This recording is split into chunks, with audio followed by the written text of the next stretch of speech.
তার মেয়েকে জিজ্ঞাসা করেছেন যে তার কাছে রাখতে পারবেন কিনা। তিনি তাৎক্ষণিক বলে দিয়েছেন যে হ্যাঁ, আমি আমার মাকে রাখব, যদি তিনি অসুস্থ হন চিকিৎসার দায়িত্ব সহ সকল দায়িত্ব আমাদের নেতা নুরুল ইসলাম নয়ন নিয়েছে। শুক্রবার একটি অনলাইন নিউজে বৃদ্ধ মহিলাকে গোয়াল ঘরে রেখেছে তার ছেলেরা। এটা আমাদের নেতা কেন্দ্রীয় যুবদলের সাধারণ সম্পাদক চরপেশন ও মনপুরার গণমানুষের নেতা নুরুল ইসলাম নয়ন ভাই দৃষ্টিগোচর হয়েছে। তিনি তারপরের দিন শনিবার তাৎক্ষণিক এই বৃদ্ধ মায়ের পাশে মায়ের বাড়িতে গেলেন, যে দেখলেন যে তার ছেলেরা তাকে গোয়াল ঘরে রেখেছে। সেখান থেকে তিনি যেহেতু ছেলেদের কাছে মা নিরাপদ না, তিনি মনে করেছেন এবং যেটা বুঝতে পেরেছেন যে তার এই বৃদ্ধ মা মেয়ের কাছে নিরাপদ। তিনি তাৎক্ষণিক এই মেয়ের বাড়িতে এসে তার সাথে আলোচনা করে তিনি তার মেয়েকে জিজ্ঞাসা করেছেন যে তার কাছে রাখতে পারবেন কিনা।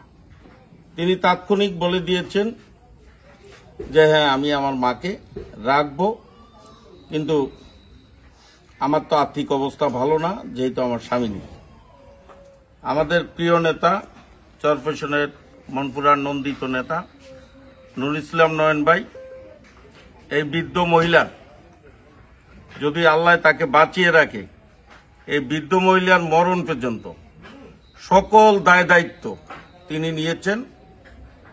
ওই দিন তাৎক্ষণিক তিনি দেখা করে কিছু আর্থিক সহযোগিতা করেছেন এবং আমাদেরকে দিয়ে খাট, তোষক, লেপ সহ যা কিছু লাগে একজন লোকের, ফ্যান, অনেক কিছু আমাদেরকে দিয়ে পাঠিয়েছেন।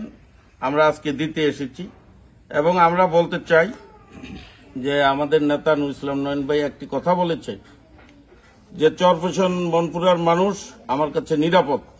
এই নিরাপদ কথাটিকে আমরা প্রমাণ করতে চাই যে তিনি শুধু মুখেই বলেন না, কাজেও করেন। এবং আমাদেরকে এখানে যে নেতৃবৃন্দ এসেছেন, আমি সহ সবাইকে নির্দেশনা দিয়েছেন প্রতি মাসে এসে তিনি যে বাজেটটি করেছেন আমাদেরকে নিজে এখানে সশরীরে এসে আমাদের হাত থেকে দিতে হবে। এবং আমরা এই বৃদ্ধ মহিলার শুধু যে খাওয়া দাওয়া এই দায়িত্ব নয়, যদি তিনি অসুস্থ হন চিকিৎসার দায়িত্ব সহ সকল দায়িত্ব আমাদের নেতা নুরুল ইসলাম নয়ন নিয়েছে, আমাদেরকে নির্দেশ দিয়েছে। আমরা সেই মোতাবেক এসেছি এবং আগামী দিনেও যখনই আমাদেরকে প্রয়োজন হবে আমরা তাৎক্ষণিক এখানে ছুটে আসব। এই মহিলার সার্বিক সকল বিষয় আমরা ইনশাল্লাহ দেখব।